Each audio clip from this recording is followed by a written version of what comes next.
The world doesn't stop just because Tennessee State lost Eddie George. Now the Tigers must decide who will be their head coach in 2025. I gave a little bit on what I would do on yesterday's episode, but how about we look at more options, including delving deeper into the interim head coach route? Oh, yeah, it's Locked On HBCU. Play my music.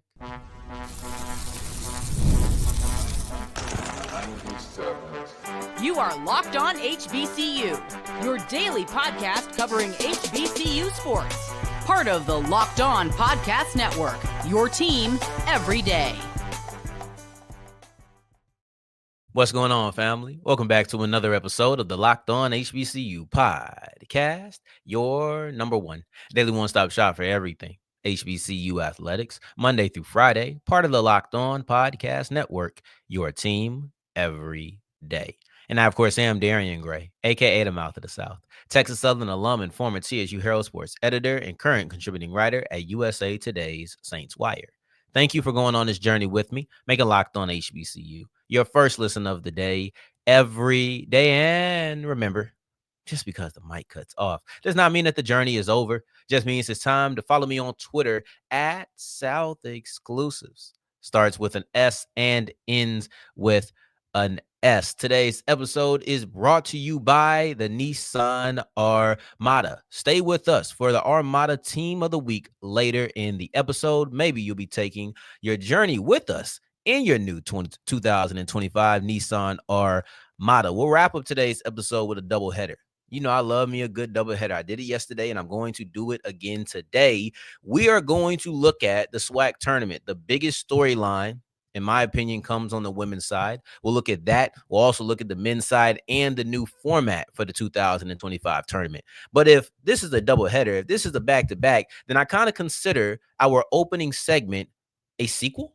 Our opening segment, the third of a trilogy, because we're right back with our biggest story of the month, the biggest story of the year thus far, and that is Eddie George's departure from Tennessee State. We did this twice yesterday. The first movie, well, what happens now? The timing is terrible for Tennessee State. What happens now? Now you look at the second movie. What does this mean for Eddie George? He's a rising star. He's trying to climb the ranks. His mindset around coaching is drastically different than what it used to be. He actually has a love for this now. Now we get here to number 3. And this almost feels like the beginning of a new trilogy. If you ever watch Planet of the Apes, you had that trilogy and you go fast forward into the future and it's the beginning of something new. This is what that is today. Today, we look at the beginning of something new for Tennessee State because we can't waste time crying about Eddie George leaving. We'll look at his legacy. I promise you, we will look at his legacy on Thursday. So we'll take a step back real quick. We'll call that a prequel. We're going to keep this being a whole movie, right? But no, I'm just thinking I have the whole week played out, so now I kind of know all my movie references, but that's cool. Anyway, right now, I want to look at what coaches could supplant Eddie George at Tennessee State. Because now we're looking in the future. We're looking in the future now. And this isn't going to be a spinoff. This isn't necessarily going to be the case. But I do think going with somebody who was already casted in this movie is a smart idea. Let's see how long we can keep these movie references up. This is some sort of spinoff, if I'm the one making the decision, because I think that an interim head coach is the way to go, specifically an interim head coach who was already on the roster. If you were here on yesterday's episode, then you know how I feel about interim head coaches on a normal basis. You probably could have been here at any time and known that. I'm not a fan of it. I absolutely despise interim head coaches going into the year. Interim head coaches are meant to be for when a coach loses his job or loses her job in the middle of their season. That is supposed to be an interim. That is a hard set rule, but every rule has an exception, and this is one of them. I think I talked about yesterday primarily the necessity of going to the interim route, and that's the fact that you don't have any real time before you get into spring ball. And I would like to have my coach in spring ball. I know it's not mandatory because sometimes you can't have it. Like sometimes it's just unavoidable. But at the same time, I would prefer to have my head coach in spring ball if I could. That would lead to me rushing a hiring process if I decided to go outside. But if I stayed within the building, I wouldn't have to rush. It would be a 1-year interim trial period. You already know what it is. You're coaching for your job. And maybe if it's good enough, then we do pick you back up. But it allows us to already have the expectation of going back to the drawing board at the end of 2025, going into 2026. So I think that it's a necessity of sorts, but I also think that it's very beneficial. It gives you more time. It allows you to be more patient. It allows you to be more thorough when you actually do try to find your head coach. And honestly, it gives you more options because that pool at the end of 2025, that December to January of the following year, that's going to be a way bigger pool for you to pick from. The other aspect of it is I like the interim head coach route because it does give you some sort of continuity. And if I'm going to have this type of shakeup this late, I'm trying to get as much continuity as I possibly can. This is, I think FAMU is a good bar because they did lose a lot of stars, both to graduation and to the transfer portal, but they were able to keep some players. They were able to keep some players that they felt good about. If I'm Tennessee State, I'm trying to model that. I can't remember how Jackson State felt about the players who stayed. It felt like everybody left Jackson State. When Dion left, everybody left. But you look at two of the more successful programs in recent history, they lost a coach. Or I don't want to say recent history, in the recent seasons. Jackson State, back-to-back Celebration Bowl berths. They lose Deion Sanders. They go inside the building to get TC Taylor, but they had that set up already. Willie Simmons leaves right after a Celebration Bowl victory. They go to James Colsey. Once again, already in the building. I don't necessarily know if that was the plan. I don't think it was the plan, but it was an option. That's kind of how I look at Tennessee State. I don't believe they had a plan of, okay, when Eddie George leaves, we're going to do this. Could be wrong. In general, I will go the interim route because I just think it sets you up to keep the most coaches. It sets you up to keep the most players. And I don't know how many players you're going to be able to keep. It might not be a lot, but it allows you to maximize the amount of talent that I think you can keep and hold over from last year's season because it'll be a coach that they have a relationship with. It'll be a coach that they feel like has their best interests in heart. You don't have to wonder whether or not this coach is going to value your contributions. Yes, whoever that interim guy is will be different than George. So there will be some tweaks, but in general, you probably have a good idea of where you stand if you are a player. So by going the interim route, you get to maintain some level of continuity, even if it's just for a season. Allow yourself to stay afloat because you had a great year for Tennessee State. This was a phenomenal season for you. And I don't think that 1 year leads to a drop off. I don't think 1 year leads to a change in perception because intelligent people will understand this was a very tough situation for you. And when I say intelligent people, I specifically mean intelligent people who are potential candidates. Like, I'm not just talking about me. I'm not just talking about you. I'm talking about people who might actually get that job. But let's say they don't want to go the interim route. Let's say that they want to scoop somebody up. The reason that Eddie George left for Bowling Green at this time is because they were an upgrade in subdivision. Ain't no FCS school going to go poach Eddie George in the middle of March or the beginning of March. He got offered an upgrade. He got to go to the FBS level. So, yes, I completely understand why he took that opportunity. If I was Tennessee State, I would turn around and try to do the same thing. I would offer an upgrade. And I've beat the table multiple times for these guys. Dr. Alvin Parker, and then also Teddy Keaton, Virginia Union, and Clark Atlanta. Now, I think that the iron is hot for Alvin Parker. Having those 2 seasons that you just had, I would definitely strike while the iron was hot. I would be looking for a job if I'm looking for a job. I think that's the other important thing. Some guys don't want to leave. Maybe Dr. Alvin Parker does not want to leave Virginia Union. That is fine. But if he is considering a departure, this is the time to do it. I know that Jada Byers isn't there anymore. You have to figure out who's going to be your next superstar. I know that you just came off of back-to-back great seasons. I think your stock is as high as it will be. I would cash in. Now, if you go and you succeed without Jada Byers, now I was wrong, and your stock is even higher than it was. But right now, I'm striking. That's me. So I will call Dr. Alvin Parker. I would say, hey, what do you think about coaching at Tennessee State? See where the interest is at. Because then you can get somebody. When it's this late, a lot of coaches don't want to leave. But that increase, that bump up from D2 to FCS, it can make people change. The next guy is Teddy Keaton. And as much as I love what it is that Dr. Alvin Parker was able to do, something about Teddy Keaton and what he did at Clark just speaks so loud to me. It's the idea of where Clark was and where they are and how quickly they got there. There's no buffering. There's no, all right, he came in, he needs to get his guys and give them about a year or two and he'll get the culture. Oh, we see little flashes. Teddy Keaton built a winning culture at Clark Atlanta. And I understand that it was only one season, and sometimes that feels like a rush to judgment. But the truth is, I saw the way that they won. A team that didn't win a game in 2023 should not have won multiple games the way that Clark Atlanta won multiple games. There was no giving up. There was fight. There was comebacks. There was defeating an FCS school.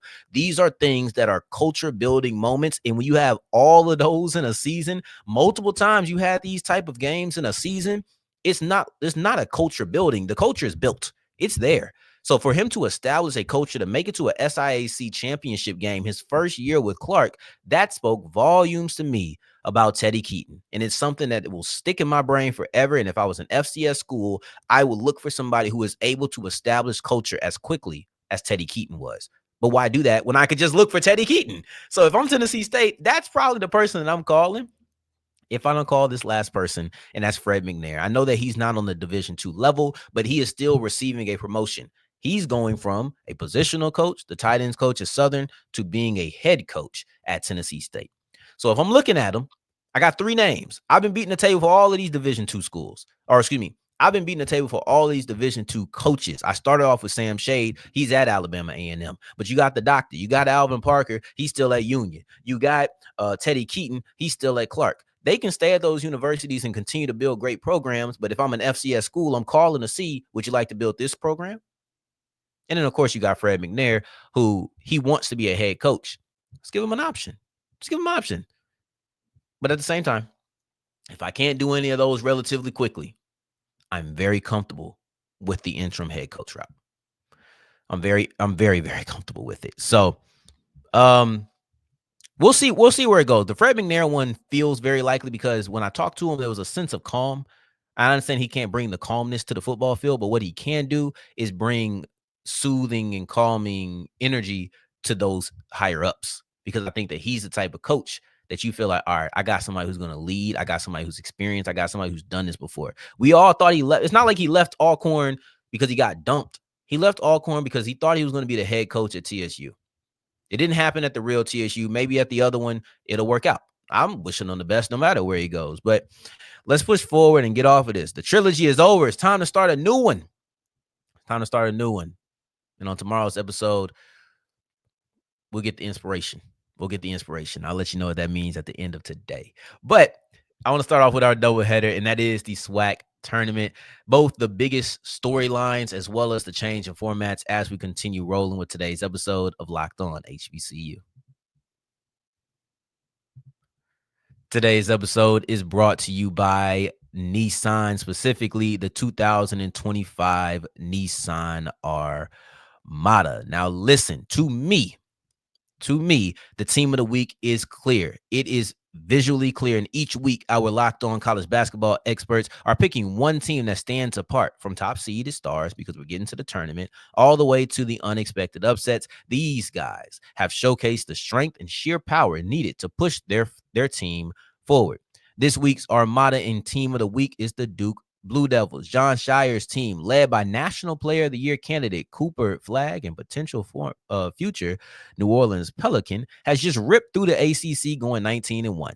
The Blue Devils were plus 434 points in ACC games, and that's the largest point differential by a power conference team in league play since Kentucky in 1953/54. So it's clear that our team of the week is out here ready to conquer the road and ahead with confidence, just like you can in the all-new Nissan Armada or any of Nissan's outstanding vehicles. Take the Nissan Armada, Rogue, or Pathfinder and go find your next big adventure. as we continue rolling on today's episode of Locked on HBCU. I appreciate you for making this your first listen of the day every day. Making it, or excuse me, for your second listen, make sure you're checking out Locked on NFL because it is free agency. We had some big time moments on the first day of the legal tampering window. I want you to stay up to date with every single piece of news we get. So you need to go to Locked on NFL. But that's after this. I think the biggest question for me personally, in the SWAC tournament and really in the SWAC this season was my eyes were on the women's basketball game. Who was going to take the crown now that Tamika Reed has left Jackson State? And shout out to Coach Reed because we see what she's doing at Charlotte. She's taking them to their conference quarterfinals for the first time, I believe, in either a long time or ever. I can't be sure, but she's 2-0 in conference tournament play. So shout out to her. I hope she's still doing a thing. I hope that if the game happens before I record, hopefully she's 3-0 now. But anyway, I always had a question. Who was going to snatch the crown in SWAC women's basketball now that Tamika Reed was no longer around? That was my biggest question entering the season. And yes, we had a whole year that went by. We had a whole regular season, but we all know it doesn't matter until you get to the tournament. So that question is still on the table. I said this when Reed departed. I don't think that the crown lives in Jackson State anymore. That didn't mean that Jackson State couldn't go get the crown. It just meant that they had to go get the crown instead of already being in possession with it. Because when Tamika Reed was around, you knew every single year you had to go through Jackson State. Now, JSU is on the chase just like everybody else. And guess what? They did a doggone good job chasing this season. They're the 4th seed in the tournament. That's pretty good. They've had a really good season, and they were competitive. One of the 4 best teams for sure. And not just because they're the 4th seed. It was a big 4. It was a conglomerate at the top of the SWAC women's basketball conference, and Jackson State was a part of it. But this was all teams who are going to say, we are the best now. We are the team to beat. And if you have enough young players, see, here's the thing. I think Southern beat Jackson State in the tournament a couple of years ago. The next year I came back and still say Jackson State was the favorite. Everybody knows. I think after the season, I said Jackson State was the best team. We knew that. It didn't matter what happened. We knew Jackson State was the best team. I want to see if somebody can stake their claim like that. I think Southern has had a really strong season. They faltered at the end to Alabama A&M. So I don't know if they've been overly dominant, but teams lose, Like teams lose, especially to other quality opponents like Alabama A&M. But I mentioned that 4-team conglomerate. I've talked about 3 teams now indirectly, but let's mention the 4th and give the order. So the order ended up being Southern, Texas Southern, Alabama A&M, and Jackson State. Those are the top 4 seeds in that order. We knew they were going to be the top 4 seeds on Thursday's episode or Wednesday's episode before we even got to the Thursday night's action. So actually, that was Thursday's episode. We did that Thursday morning. But we knew who the top 4 teams were going to be, but we did not know what kind of order it was going to be in. And we had big-time matchups. Ironically, these 4 all faced each other in the last game of the season. Jackson State faced Texas Southern, and then you had Southern who faced Alabama A&M. Alabama A&M knocked off Southern. TSU knocked off Jackson State. And that's how we got to this, because as you look at the standings, Southern comes in at 15-3 in conference play. Alabama A&M and Texas Southern are both tied at 14-4. Then you have Jackson State, who's at 13-5. And that's a clear separation. 1 stands by themselves. 4 stands by themselves. But what you got to look at is, I don't know why they say Grambling's on a 4-game winning streak. They're not on a 4-game winning streak. They just lost to Southern, right? Yeah. Well, I get 3-game winning streak. Oh, 4-game? Gosh, that game was a long time ago. Feels like it was so much more recent. Anyway, you look at it, Texas Southern knocking off Jackson State is the clear difference between TSU being the 4th seed, because they would have been 4th. They would have had 5 losses if they had lost to JSU. And JSU would have been the 2 seed. So that's drastically different. And not only is that such a big difference in just seeding, it allows or it leads to you being on different sides of the bracket. So let's just play through this real quickly, really, really quickly. Southern loses to Alabama A&M. Southern still gets to keep their 1 seed, but now this secures Alabama A&M at being no less than the 3rd seed. If they had been the 4th seed, they would have been on the same side and had to play Southern potentially literally the next game, but they would have had to play Grambling. This is about to go crazy, right? I said that Thursday night was very important, and it was. But Saturday was so impactful because of just these 2 games in the SWAC. If Alabama A&M would have lost to Southern, then Alabama A&M would have had to play Grambling in the first round, a team that they just lost to. And if they had beat them, they would have to play Southern, a team that had swept them during the season. This is all in hypothetical world of Alabama A&M losing to Southern in that last game. So you have that right there. By winning, the Bulldogs guaranteed that they would be the 3 seed. You look at Texas Southern by knocking off JSU, they guaranteed that they would be the 2 seed. And Alabama and Jackson State would have to be the 4. So that just completely changes what side of the bracket that you're on if you win or lose in this matchup. It's completely different. It's completely different. So it's something to watch. And it's funny because the game that I want to look at more than anything else is Jackson State versus Grambling. I think that Grambling is a sneaky team who has been very competitive. They've really closed stronger than they opened up the season. And I had this whole thing I was going to talk about with Grambling men's and women's basketball and how that I don't look at them the same as they did last year. They looked much better in 2024, but this year was different. Then you see the women's basketball team close. I still feel that same way about the men's team, though. But in general, because now I just went on that rant. I'm like, whew, got to catch up. But in general, I find it very interesting that Southern doesn't have to face any of the teams that beat them this year until the conference finals, until the championship game. So Southern went 15-3. They lost to Alcorn. Alcorn is the 8th seed. No, they're the 6th seed, excuse me. They got to face Alabama A&M. You're looking at TSU, Alabama A&M just beat Southern. They face Alcorn. So you have 2 teams that beat you going against each other. And then you have TSU who also beat you. They on the other side of the bracket. It's so fascinating because I know that Southern is a quality team. I know that Southern is one of the best in the SWAC.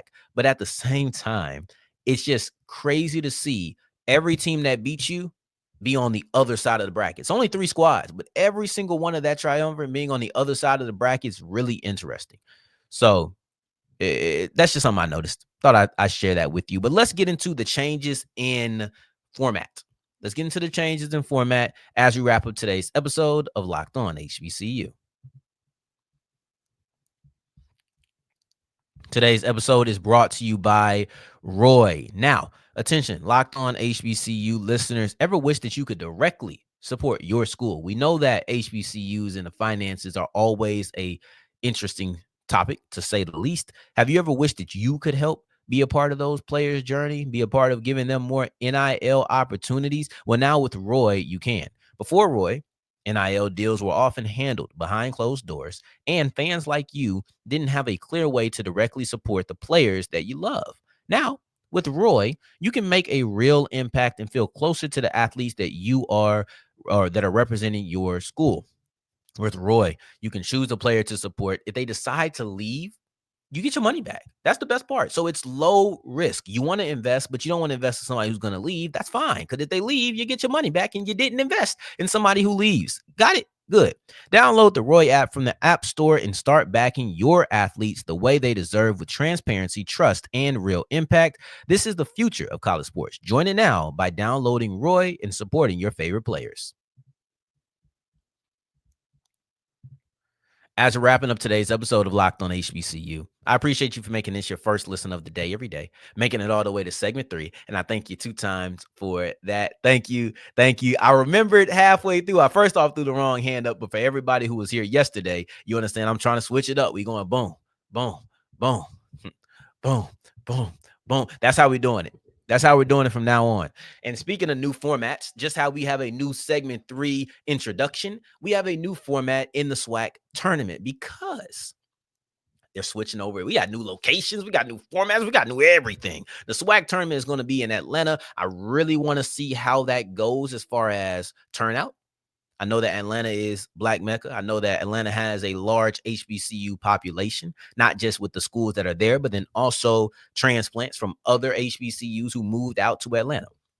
So I do think that this is going to be a very packed crowd. I would like to know how the events go. I think that this is something that we should monitor. This is something that we should try to report back on because the tournament being out of Birmingham, I'm a fan of it. I'm be honest with you. I have no problem with Birmingham themselves, but at the same time, people are not trying to go to Birmingham. And I'm tired of trying to sell destinations on solely being a product. Let me get something else. You know what I mean? Like, okay, they got good food, but they also got good music. Like that's something like that. Give me that. Give me other reasons to go. But anyway, neither here nor there. On the men's side, I don't have too much that I'm looking forward to in the same way as I am with the women. Y'all already know what it is with me. TSU, we do this every year. I don't care where we are. I don't won as an 8 seed before.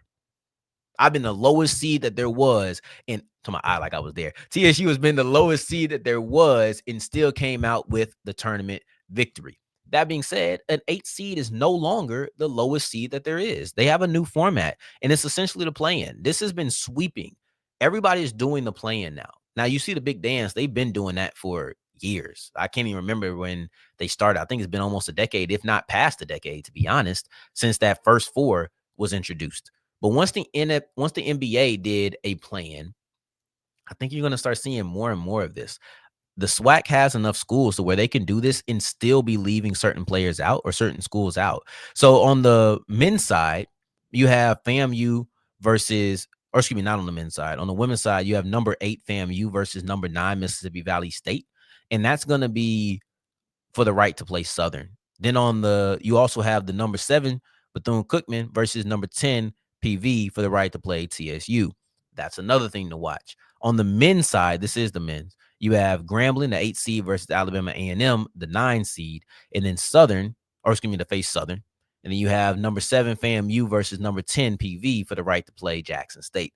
That number 7 FAMU, yeah, Patrick Curry, as good as that season was, as good as I think that turnaround is, I do not believe that the coach of the year is going to be yours. Maybe we'll get into that this week or a little bit later. I don't know. Not going to do it right now, but that new format is going to add to more intrigue. Today is March 11th. As we're going to be releasing that, it's Tuesday morning. The only games that are going to be played are the ones that I just said, the 8 versus 9 and the 7 versus 10 seeds. Those are the games that you need to look out for. Those are the games that will be aired on Tuesday. Then once you get to that, everything is going to be full go and it's going to be craziness. But you're just going to have those 4 games today.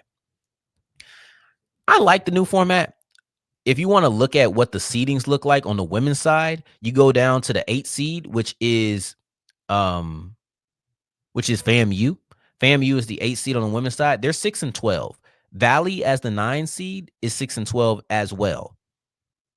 Okay, I think that you can make an understanding because at first it was just the 8 seed. You can make an understanding. Okay, cool. It works here. It makes sense. The 8 and 9 are very close. Then you have Alabama State. Why is PV? Oh, well, it looks okay. There's 3 teams. So 1, 2, 3, 4, 5, 6, 7. I'm sorry. So 8, 9, and 10 are all 6-12. That's my fault. I counted that before I came, but I guess I just kind of skipped over PV and looked straight for FAMU while doing this quickly. And on the women's side, you have 3 teams who are 8, 9, and 10 who all are 6-12. So it's very tight. That play-in tournament makes a lot of sense for the women. What about for the men?